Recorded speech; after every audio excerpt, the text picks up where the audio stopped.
warahmatullahi wabarakatuh. Alhamdulillah wassalatu wassalamu ala Rasulillah wa ala alihi wa sahbihi wa mawala wa la hawla wa la quwwata illa billah. Allahumma shalli ala Muhammad wa ala ali Muhammad. Allahumma anfa'na bima 'allamtana wa 'allimna ma yanfa'una warzuqna 'uluman tanfa'una wa zidna 'ilma. Bapak Ibu sekalian jemaah Masjid Al-Istiqomah yang dirahmati Allah, alhamdulillah di pagi ini kita kembali bisa bertemu di majelis yang mulia ini dalam kondisi sehat walafiat. Pagi ini kita akan mengulas kembali tentang pelajaran dari keluarga Nabi Ibrahim alaihissalam berkenaan dengan momentum yang kita sedang melalui, yaitu 10 pertama Zulhijjah. Rasulullah SAW bersabda dalam satu hadisnya, "Ma min ayyamin al-amalu shalihu fiha ahabbu ilallah min hadhil ayyam." Tidak ada hari-hari yang amal saleh di dalamnya lebih disukai oleh Allah Subhanahu wa taala selain hari-hari ini, maksudnya 10 pertama Zulhijjah. Dan Allah Subhanahu wa taala pun bersumpah demi 10 hari pertama Zulhijjah. Di awal surat Al-Fajr, wal fajri wa layalin ashar, demi waktu fajar dan demi malam yang 10, wa layalin ashar. Di dalam tafsirnya disebutkan wa layalin ashar maksudnya 10 pertama Zulhijjah.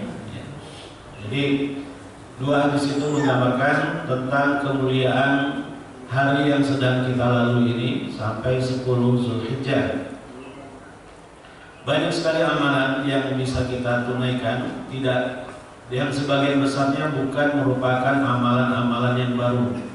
Semuanya adalah amalan yang biasa kita tunaikan.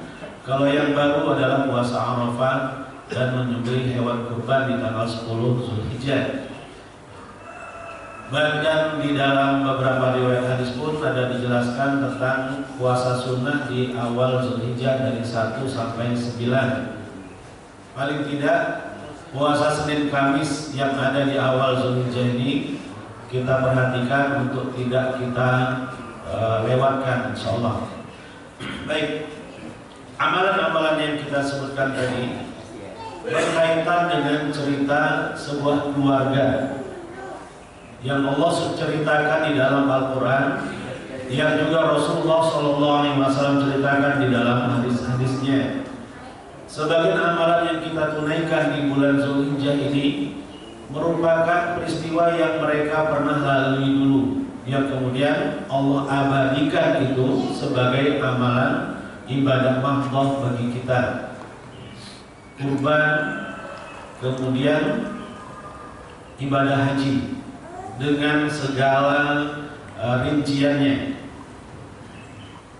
Jadi sesungguhnya ibadah yang kita akan dapatkan, ibadah khusus yang kita akan dapatkan di bulan Zulhijjah ini berawal pada sebuah keluarga yang dibina oleh Nabi Ibrahim alaihissalam. Kita akan kembali mengulas apa sebenarnya yang dilakukan oleh Nabi Ibrahim sehingga yang beliau lakukan itu merupakan satu ritual yang terus berlangsung sampai hari kiamat. Pertama, di dalam Al-Quran kita mendapatkan dua sosok manusia yang Allah Subhanahu wa taala jamin bisa dijadikan sebagai uswatun hasanah. Yang pertama tentunya Rasulullah SAW di dalam surat Al-Ahzab, "Laqad kana lakum fi Rasulillahi uswatun hasanah."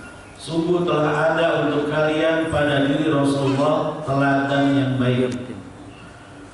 Di surat Al-Mumtahanah Allah Subhanahu wa taala menyinggung sosok yang kedua yang bisa kita jadikan sebagai teladan. Qad kanat lakum uswatun hasanatun fi Ibrahim wal ladzina ma'ahu. Sungguh telah ada bagi kalian teladan yang baik pada diri Ibrahim dan orang-orang yang bersamanya, orang-orang yang mengikutinya. apa yang ada pada diri Nabi Ibrahim alaihissalam dan pengikutnya, termasuk keluarganya, istrinya, itu bisa dijadikan sebagai uswatun hasanah. Dan ditegaskan lagi oleh Allah Subhanahu wa taala di ayat 6, laqad kana lakum fihim uswatun hasanah. Sungguh telah ada bagi kalian dalam diri mereka itu, dalam diri Nabi Ibrahim dan pengikut-pengikutnya, teladan yang baik. Ditegaskan oleh Allah Subhanahu wa taala tentang hal ini.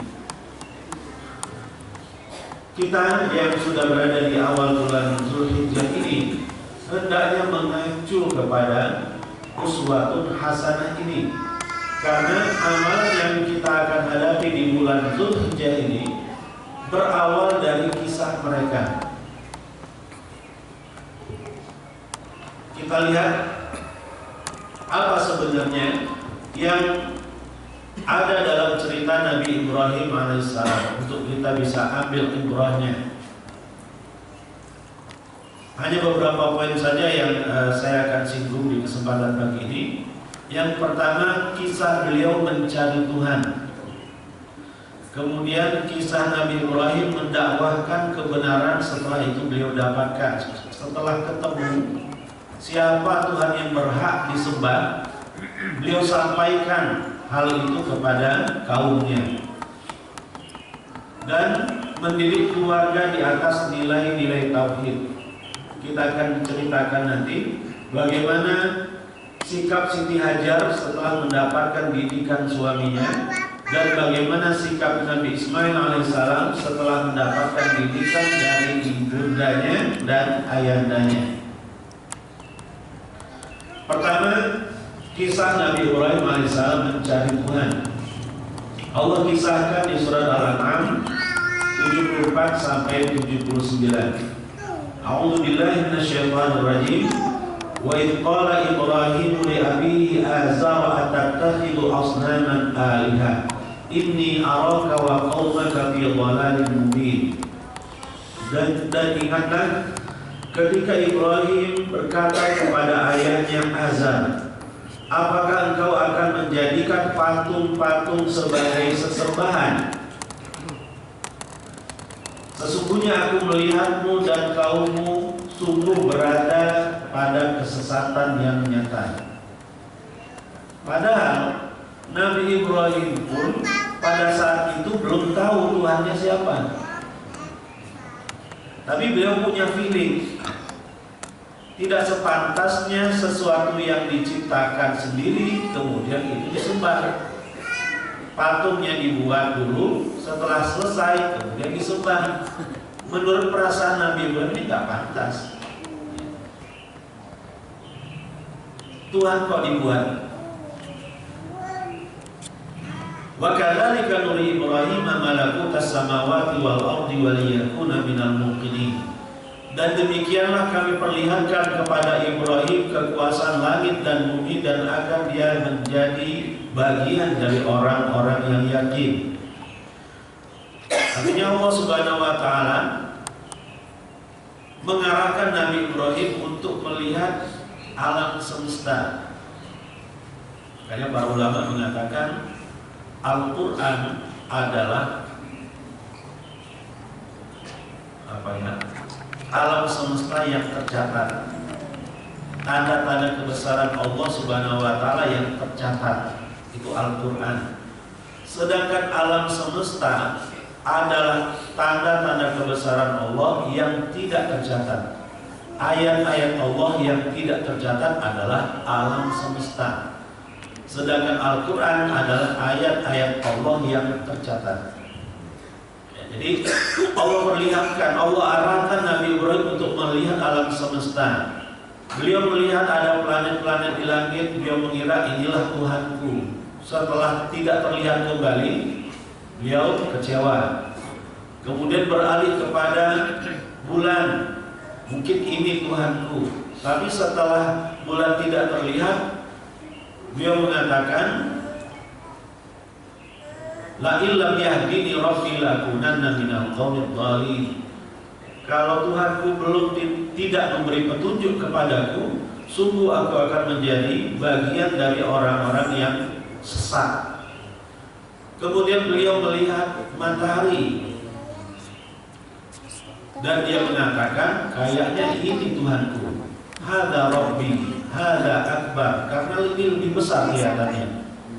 Tapi kembali ketika beliau menyaksikan matahari itu tenggelam, beliau kecewa, dan itulah kekecewaan yang ketiga yang mengarah kepada hidayah Allah kepadanya.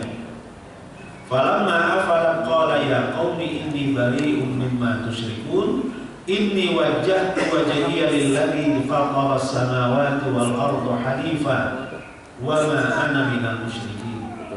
Pada akhirnya Nabi Ibrahim pun menemukan Tuhannya. Pada akhirnya Nabi Ibrahim pun meyakini bahwa hanya Allah lah yang bisa diyakini sebagai yang pantas dan berhak untuk dijadikan sebagai ilah.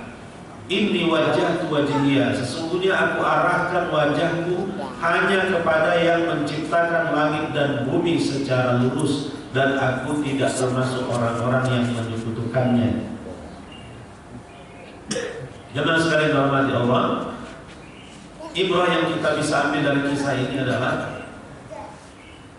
bahwa usaha dan ikhtiar harus maksimal kita lakukan untuk menemukan kebenaran. Kita jangan hanya mengandalkan satu jenis usaha kita untuk menemukan kebenaran itu. Ketika belum kita temukan, kemudian kita pun selesai, putus asa. Nabi Ibrahim sampai 3 kali beliau berpindah-pindah Tuhan. Setelah di awal beliau merasa berhala itu tidak pantas dijadikan Tuhan, karena berhala itu diciptakan oleh manusia. Tapi beliau belum tahu siapa sebenarnya yang berhak untuk disembah. Ketika melihat benda-benda langit yang tentunya bukan merupakan ciptaan manusia, beliau mengira itulah pencipta yang harus disembah. Sampai 3 peristiwa beliau alami, barulah beliau menemukan siapa yang menciptakan seluruh alam semesta ini. Alladzi fataras samawati lilladzi fataras samawati wal arda. Di pada akhirnya Allah Subhanahu wa taala memberinya hidayah. Jadi kita pun demikian hendaknya segigih mungkin kita mencari kebenaran itu. Kita jangan pernah merasa sudah benar, merasa sudah soleh, merasa sudah sangat beriman. Kita harus cari terus kebenaran itu, karena bisa jadi apa-apa yang kita amalkan sekarang sebenarnya masih perlu dikoreksi dan dibenahi lagi. Sesuatu yang kita yakini sekarang bisa jadi belum seideal apa yang seharusnya. Kita dituntut oleh Allah Subhanahu wa taala untuk terus belajar. Dalam pepatah Arab dikatakan, "Utlubul ilma minal mahdi ilal lahdi." Tuntutlah ilmu dari buayan sampai ke liang lahat. Jadi tidak ada batas bagi kita untuk mencari kebenaran itu sampai Allah Subhanahu wa taala benar-benar mendapatkan kita sebagai sosok yang teguh, sosok yang rajin untuk mencari kebenaran itu. Ya, ini pertama cerita Nabi Ibrahim alaihissalam mencari Tuhannya. Kemudian setelah beliau dapatkan kebenaran itu, tidak beliau simpan hanya untuk diri sendiri dan keluarganya saja, namun beliau sampaikan kepada orang lain. Beliau sampaikan kepada ayahnya, beliau sampaikan kepada penduduk kampungnya, sampai berita itu diterima oleh penguasa setempat. yaitu Raja Namrud. Walaqad ataina Ibrahim rusydahu min qablu wa kunna bihi 'alimin. Idh qala li abihi wa qaumihi ma hadhihi tamathilu allati antum laha 'akifun.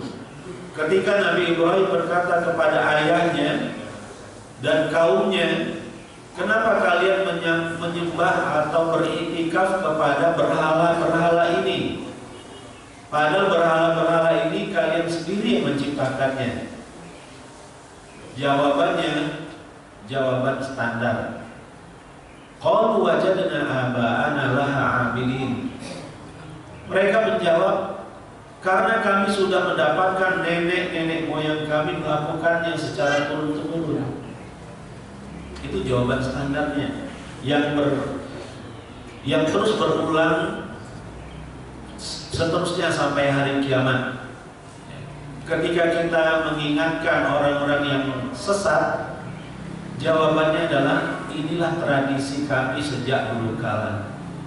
Ini adalah tradisi leluhur kami yang harus kami lestarikan. Di dalam Al-Quran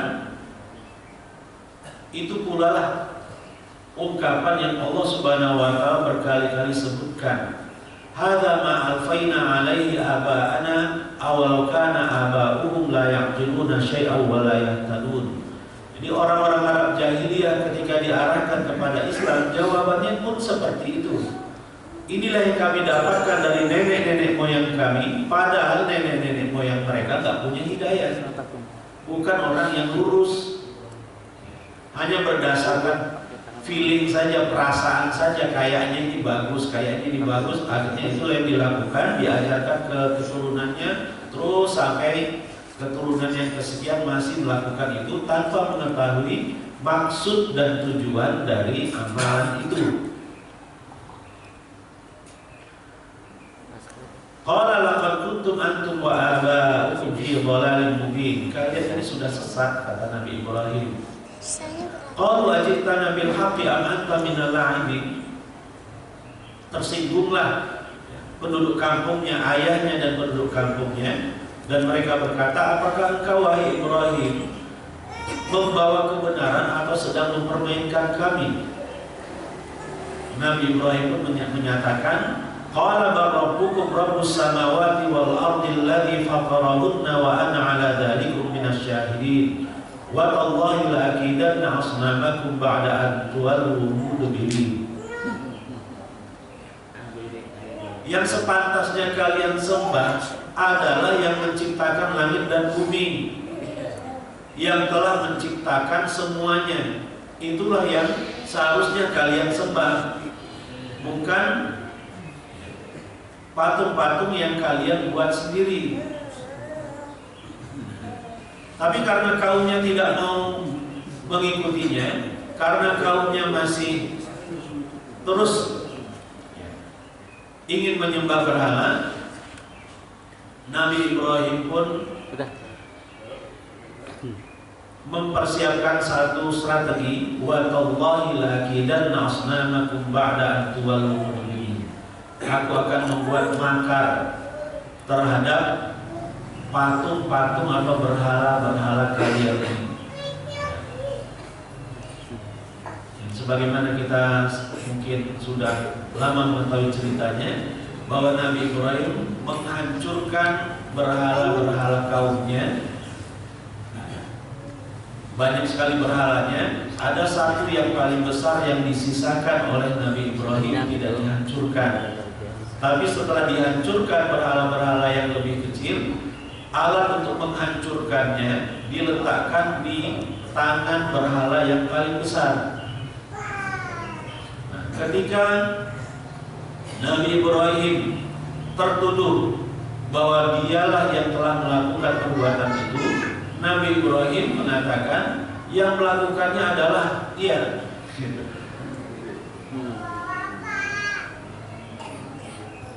Bahwa yang melakukan adalah kabiruhum hadza. Hadzanya konon dari cerita, hadzanya itu sambil menunjuk ke beliau. Jadi Nabi Ibrahim tidak bermaksud untuk berbohong. Yang melakukannya adalah yang besar ini.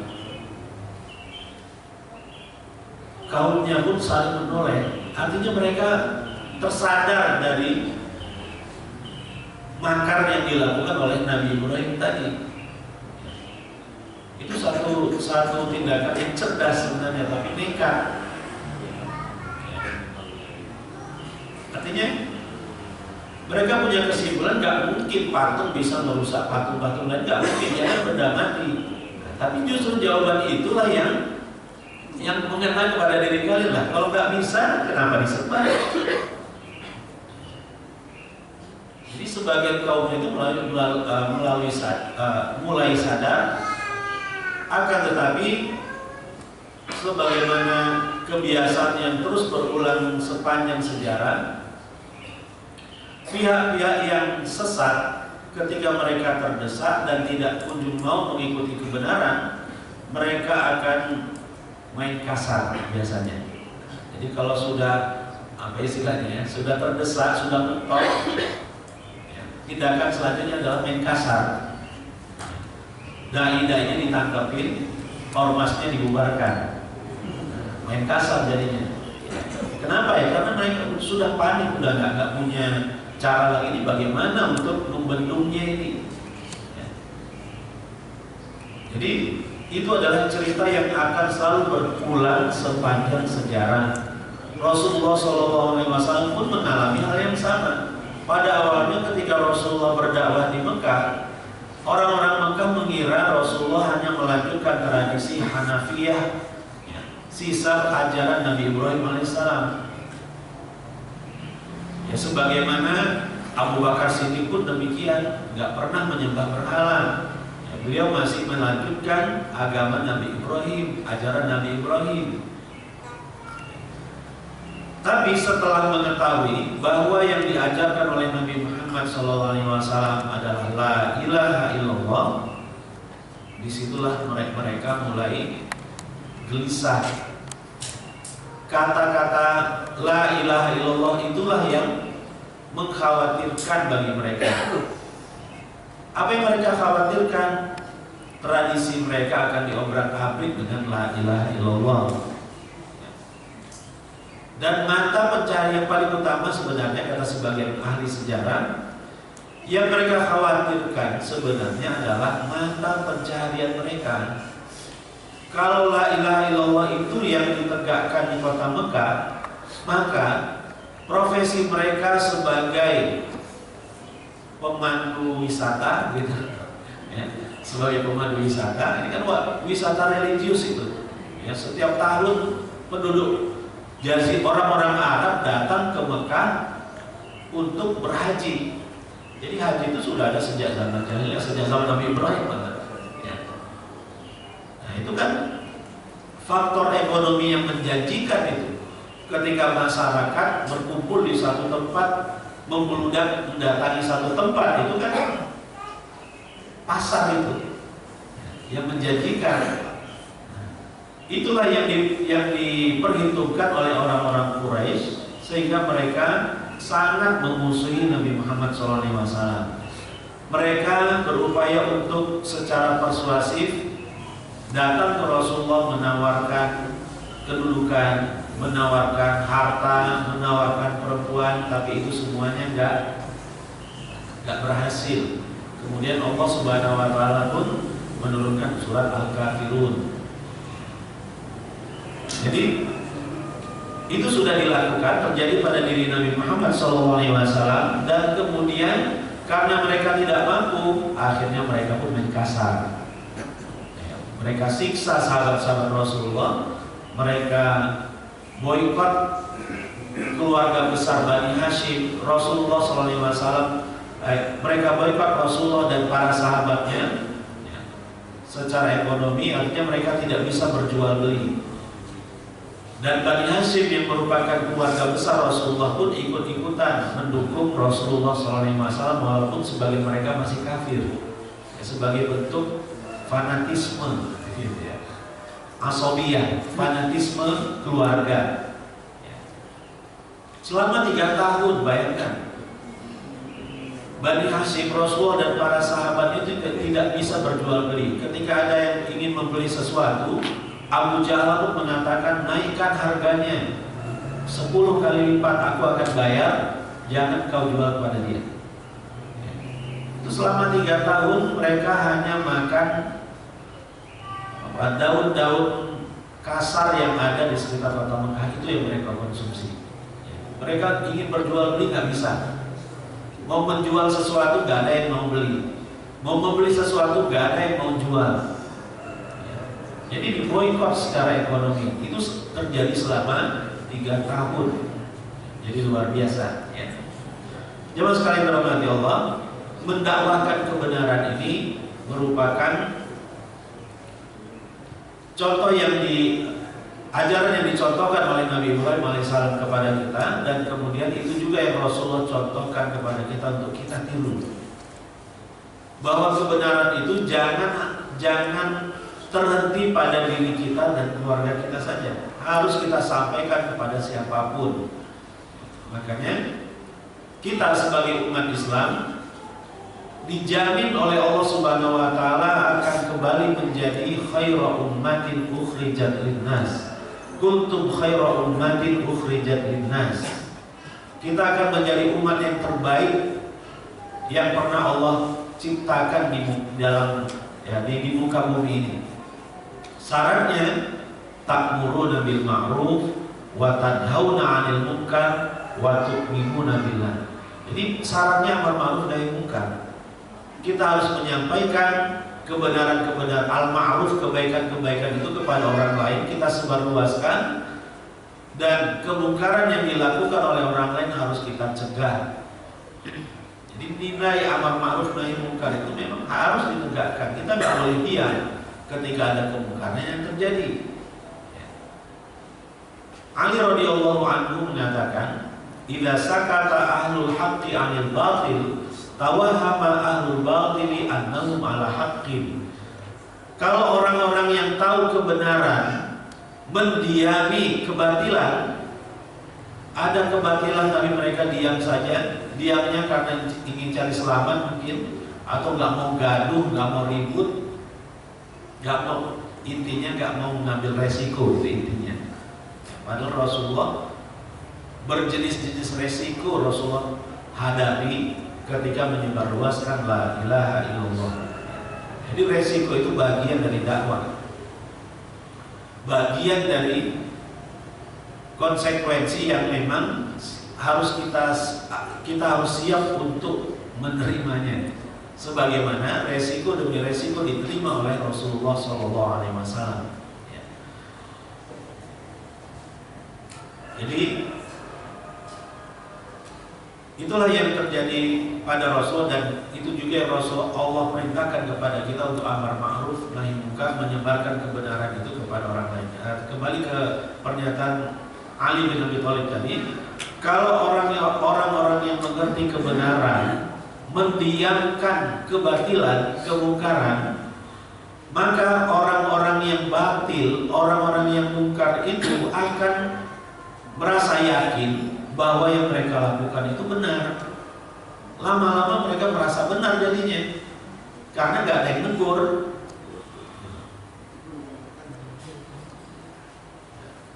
Itulah resiko. Kalau kita tegur, kita ditangkap. Itulah sebagian dari resiko itu. Resiko yang paling berat kan nyawa kita hilang. Padahal itulah fadilat yang paling tinggi yang Allah persiapkan. Syahid. Detik pertama seseorang itu mati syahid, dia langsung sudah dipindahkan oleh Allah ke dalam surga. Dan itulah yang dituju oleh orang-orang yang soleh.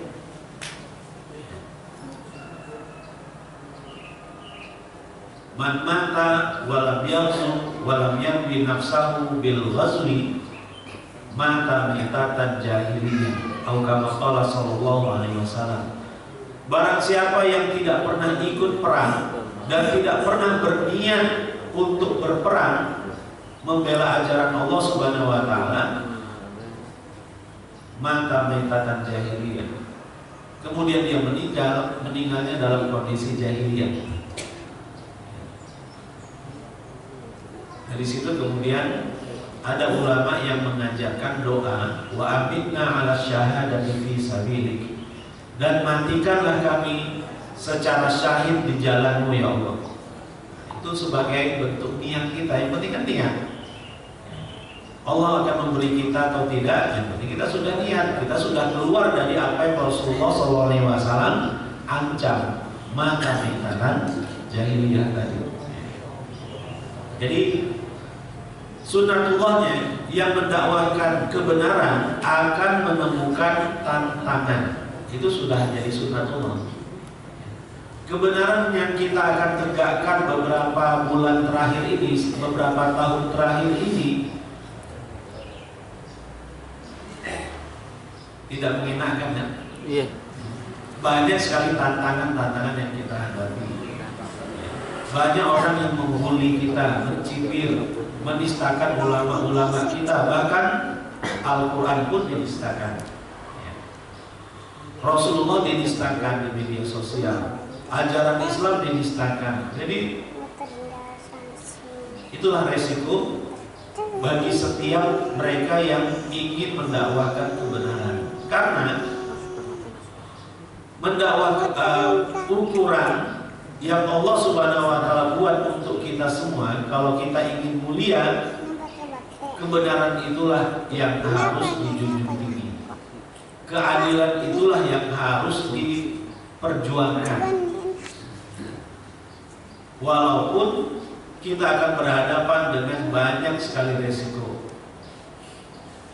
Umar Mukhtar misalnya, seorang pejuang dari Libya, seorang ulama dan juga seorang pejuang dari Libya, saat berperang melawan lawan Italia ya. Tentara Italia ketika itu dipimpin oleh Benito Mussolini. Singkat cerita, beliau tertangkap dan dihardik oleh orang-orang Italia, oleh Mussolini. Kenapa kok kalian berani-beraninya melawan kami yang bersenjata lengkap dan modern di zaman itu? Dengan hanya bersenjatakan bedil-bedil kuno yang tentunya gak imbang. Jawaban dari Umar Mukhtar rahimahullah, tugas kami adalah berjuang. Berjuang itu adalah perintah Allah kepada kami. Menegakkan kebenaran, melawan kezaliman adalah perintah Allah kepada kami. Mengenai usaha kami itu berhasil atau tidak, itu bukan urusan kami, itu urusan Allah. Yang penting kami sudah lakukan apa yang harus kami lakukan. Jadi itulah mental seorang pejuang itu seperti itu. Bahwa ditangkap, di penjara, bahkan beliau sampai dihukum mati, dia masih tegar. Kematian itu bukan akhir segalanya. Dihukum mati itu bukan akhir dari segalanya. Justru itu adalah awal dari nikmat yang akan Allah berikan kepada dirinya. Jadi luar biasa ya. Kita lanjutkan dulu. Ternyata Nabi Ibrahim pun mengalami hal yang sama. Beliau ditangkap oleh penguasa, dipenjara, disuruh insaf, tapi ya tentunya insaf bagaimana? Mereka yang harus insaf. Singkat cerita, Nabi Ibrahim pun ingin dihukum mati dengan cara dibakar. Disiapkan kayu bakar, kemudian diikat, kemudian disuruhlah api.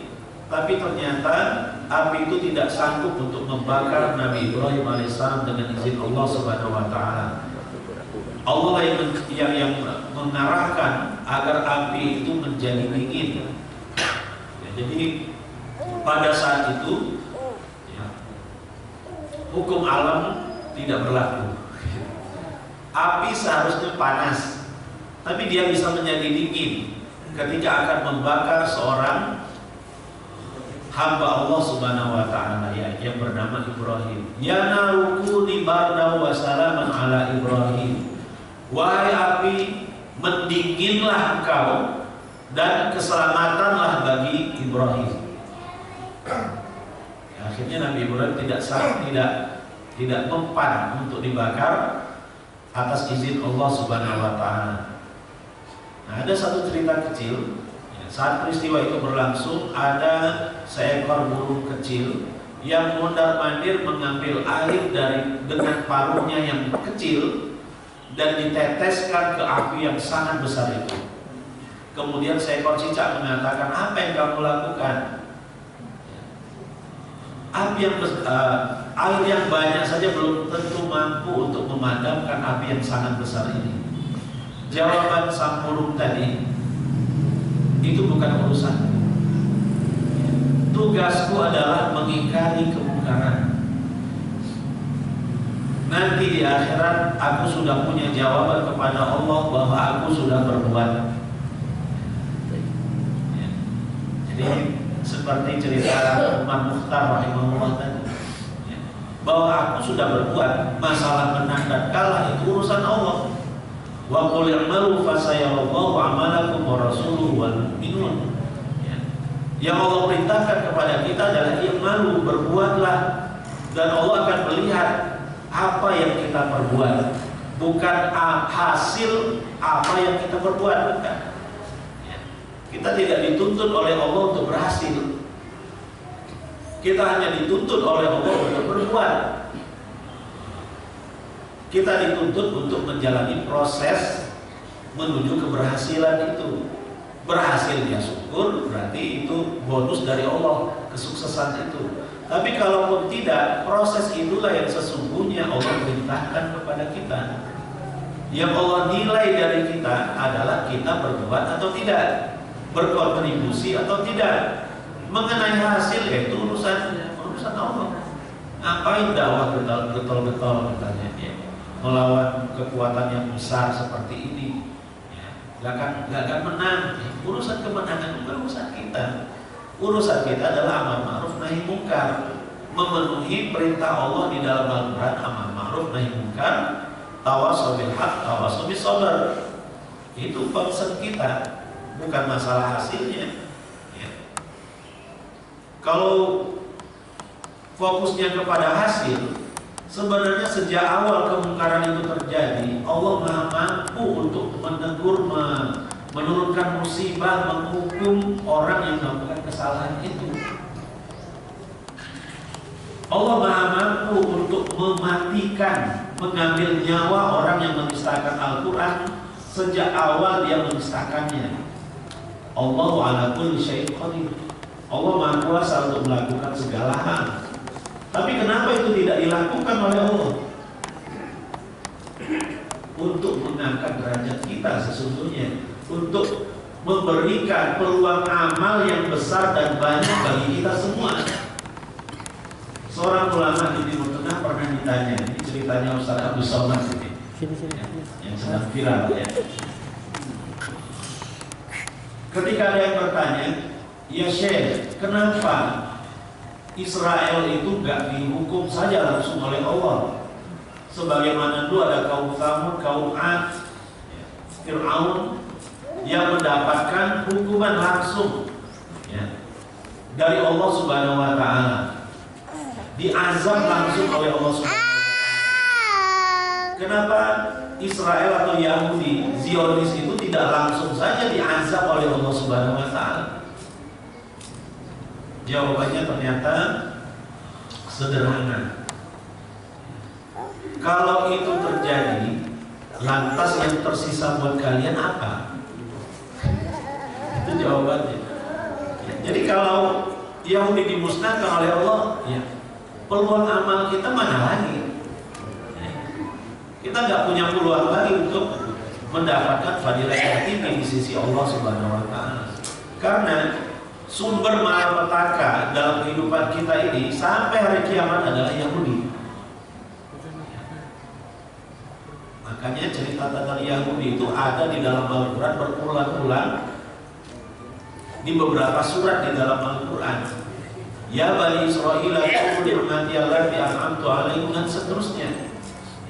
Di surat Al-Baqarah Allah sebutkan dari ayat 40 sampai ayat 100 123. Itu berapa ayat itu? Dari ayat 40 sampai ayat 123, 80-an ayat Allah bercerita tentang Bani Israel. Isinya, ingatlah oleh kalian wahai Bani Israel akan nikmat yang telah aku berikan kepada kalian. Di 80 ayat. Kemudian diulang lagi nanti di surat Toha, kita temukan lagi di surat Asy-Syu'ara, dan seterusnya. Jadi berulang-ulang itu kita dapatkan di dalam Al-Quran. Padahal Al-Quran akan tetap ada sampai hari kiamat. Berarti cerita Bani Israel pun akan didapatkan oleh generasi-generasi berikutnya. Untuk apa? Rasulullah SAW bersabda, "La taqumus sa'atu hatta yuqatilal muslimuna al-yahud." Tidak akan bangkit kiamat sampai umat Islam memerangi orang-orang Yahudi. Jadi ujung dari kehidupan ini adalah peperangan antara umat Islam dan Yahudi. Sebelum kiamat nanti akan terjadi peristiwa itu. Jadi subhanallah, Allah Subhanahu wa taala sudah berikan ilmu kepada kita tentang karakter musuh-musuh kita di akhir zaman. Ya. Baik, ini baru cerita tentang Nabi Ibrahim. Ini waktunya, ya saya persingkat saja ya. Siti Hajar yang merupakan didikan dari suaminya Nabi Ibrahim alaihissalam. Ketika beliau diantar oleh Nabi Ibrahim ke tempat yang kosong di wadin ghairi li zar'in inda baitikal muharram. Jadi Nabi Ibrahim membawa istri dan putranya menuju satu tempat yang kering kerontang. Kemudian Nabi Ibrahim pun bergegas untuk meninggalkan mereka berdua. Ketika Nabi Ibrahim akan beranjak, dipanggil oleh Siti Hajar, tapi Nabi Ibrahim tidak menoleh sampai 3 kali. Dan di kali ketiga, Siti Hajar bertanya, Allahu amaraka bihadza? Apakah Allah yang memerintah kamu untuk meninggalkan kami di tempat ini? Benar, kata Nabi Ibrahim. Mendengar jawaban itu, dengan mantap Siti Hajar mengatakan, idzan fala yudayyi'anallahu abadan. Kalau seperti itu, kalau memang Allah yang memerintahkanmu meninggalkan kami di tempat ini, Allah pasti tidak mungkin akan menelantarkan kami. Jadi ini merupakan bentuk keyakinan yang teguh kepada Allah Subhanahu wa taala. Kalau memang itu perintah Allah, gak mungkin Allah memerintahkan sesuatu yang yang merugikan manusia, itu gak mungkin. Apa yang Allah perintahkan pasti bermaslahat bagi kita. Apa yang Allah larang pasti mendatangkan bahaya bagi kita. Itu akidah kita. Nah, dalam sejarah Siti Hajar pernah mengungkapkan itu berdasarkan keyakinan yang ada di dalam hatinya. Artinya Nabi Ibrahim sudah berhasil mendidik istrinya untuk memiliki akidah yang benar dan mantap.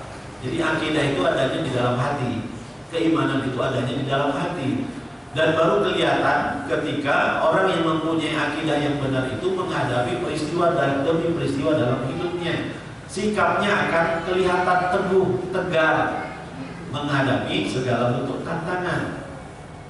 Dia yakin yang menentukan segalanya adalah Allah, yang mencipta adalah Allah, yang merusak adalah Allah, yang menghidupkan adalah Allah, yang mematikan adalah Allah juga, yang menurunkan rezeki Allah juga. Kalau seperti itu adanya, ya untuk apa kita khawatir?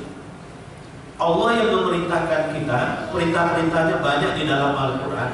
Kenapa kita khawatir untuk melaksanakan perintah-perintah itu? Padahal Allah lah yang sudah mengatur semuanya. Nilai itu mungkin yang perlu kita ambil dari kisah Siti Hajar ini. Idzan fala yudayyi'anallahu abadan.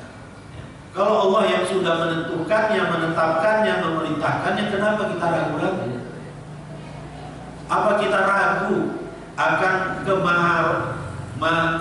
rahman dan rahimnya Allah kepada kita? Apa kita ragu?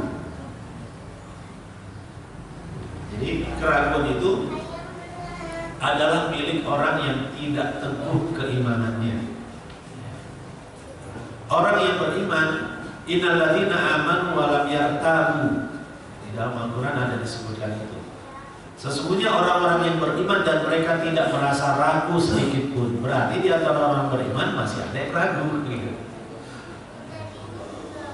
Orang yang beriman dalam arti sebenarnya dia tidak memiliki keraguan itu kepada Allah sedikit pun. Dia yakin rezeki itu dari Allah, bukan dari manusia.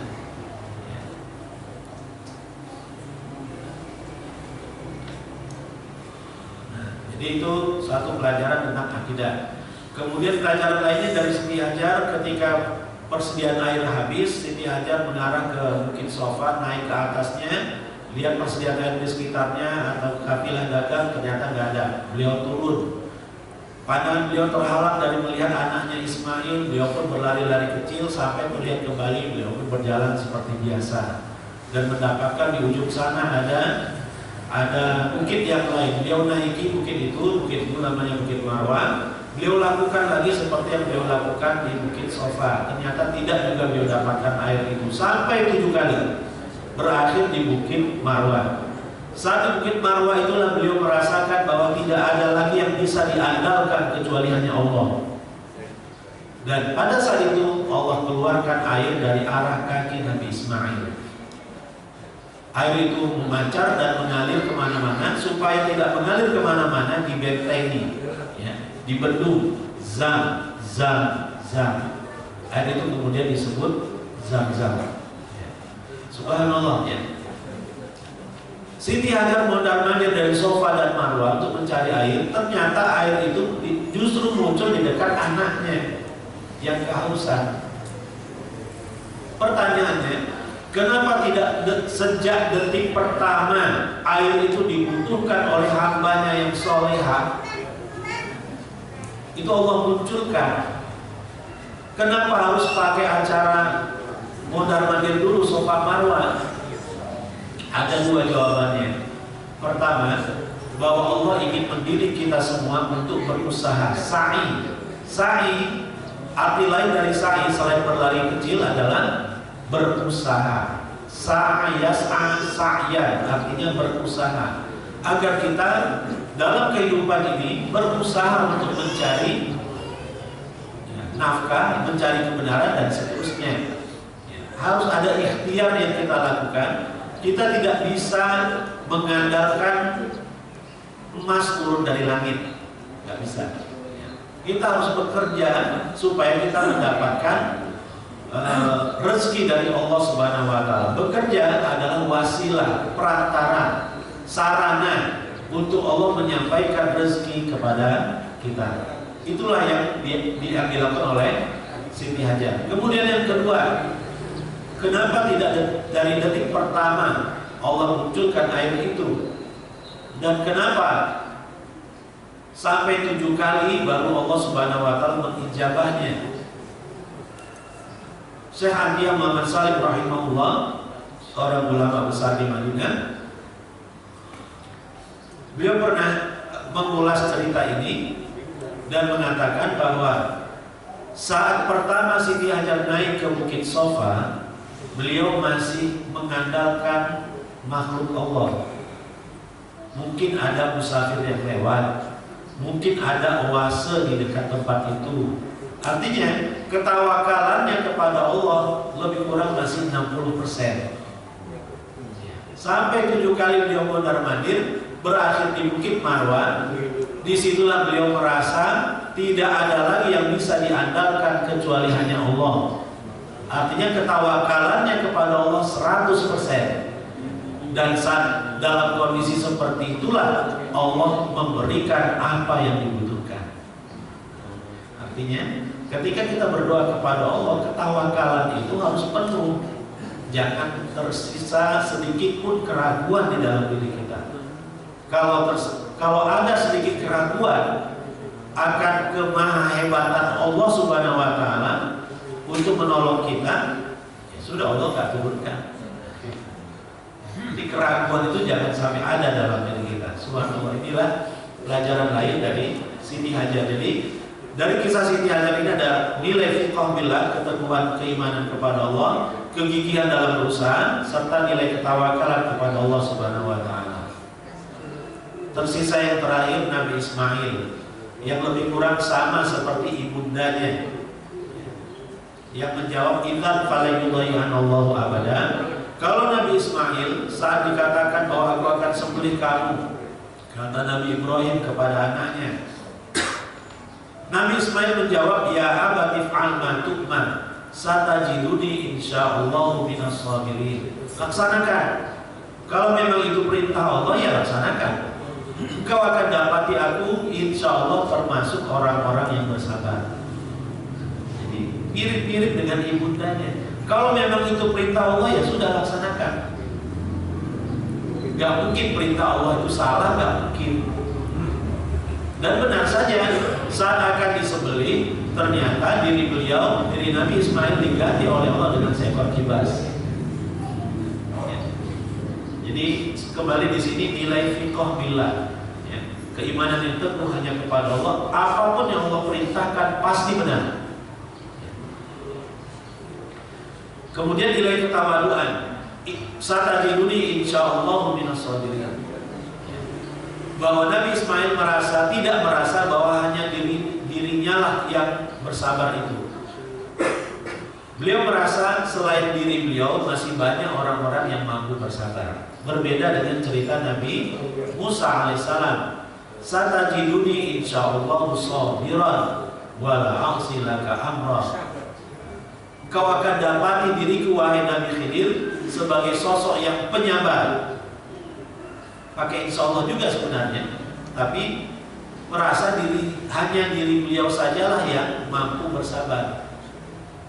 Bukan minas sabirin, tapi sabiran. Yang pada akhirnya ternyata gak sukses juga menghadapi tantangan yang Allah berikan kepada beliau saat menemani Nabi Khidir. Ketika Nabi Ibrahim membawa putranya menuju Jabal Kurban untuk disembelih, iblis menggoda, hai Ibrahim, mengapa kamu mau saja diperintah menyembelih putramu? Apa kamu tidak mencintainya? Ibrahim alaihissalam menjawab, aku mencintainya, tapi aku siap mengorbankan apa saja yang aku cintai demi Allah yang paling aku cintai. Ini yang luar biasa lagi. Inilah nenek moyang tauhid Nabi Ibrahim alaihissalam. Ya. Dan Rasulullah SAW adalah salah seorang keturunan Nabi Ibrahim yang teguh untuk memperjuangkan nilai-nilai tauhid itu. Jadi ini quote dari Nabi Ibrahim. Aku mencintainya, tapi aku siap mengorbankan apa saja yang aku cintai demi Allah yang paling aku cintai. Inilah maksud la ilaha illallah. Ilah secara bahasa mempunyai arti al-mahbub, sesuatu yang dicintai. Kalau kita yakin la ilaha illallah, konsekuensinya kita tidak boleh mencintai sesuatu melebihi cinta kita kepada Allah. Cinta kita kepada Allah adalah prioritas. Jadi bisa kita ukur, kita benar-benar meyakini la ilaha illallah dengan segala konsekuensinya, atau masih di lisan saja kita la ilaha illallah. Bisa kita ukur dengan contoh yang diberikan oleh Nabi Ibrahim ini. Kesimpulan, melalui momentum ibadah haji dan kurban, umat Islam senantiasa diingatkan akan pentingnya meyakini nilai akidah yang benar. Momentum ini kita akan hadapi setiap tahun. Seharusnya setiap momentum ini berulang, ada penambahan keimanan dalam diri kita, akidah kita pun akan semakin mantap. Akidah yang benar akan mendorong seorang muslim untuk mendakwahkan nilai-nilai kebenaran untuk ditegakkan. Jadi ukuran apakah kita punya nilai-nilai akidah yang benar atau tidak adalah perhatian kita kepada dakwah. Dakwah tidak harus ceramah. Ceramah adalah bagian kecil dari dakwah. Ketika kita sampaikan kebaikan itu kepada anak kita, kepada pasangan kita, kepada saudara kita, tetangga kita, teman kita, itu adalah dakwah. Secara langsung dengan lisan atau dengan jempol melalui media sosial, ya, itu adalah dakwah. Diri sendiri dan keluarga adalah prioritas utama penegakan nilai-nilai akidah yang benar ini, sebagaimana yang dilakukan oleh Nabi Ibrahim, dan ternyata beliau berhasil mendidik istrinya Siti Hajar dan putranya Ismail. Dari nilai akidah yang benar akan muncul sifat baik lainnya seperti kesabaran, ketawakalan, keteguhan iman dan seterusnya. Ya. Jadi tidak mungkin ada orang yang mampu bersabar kalau keimanannya itu masih lemah. Wallahu a'lam bishawab. Itu saja mungkin yang bisa saya sampaikan. Mohon maaf atas segala kekurangan. In ahsantu faminallah wa in asa'tu faminni wa minasyaitan. Wa billahi taufiq wal afiq. Wassalamualaikum warahmatullahi wabarakatuh. Waalaikumsalam warahmatullahi wabarakatuh. Alhamdulillah, jazakallahu khairan pada Ustaz Irwan yang telah menyampaikan pelajaran yang pagi ini.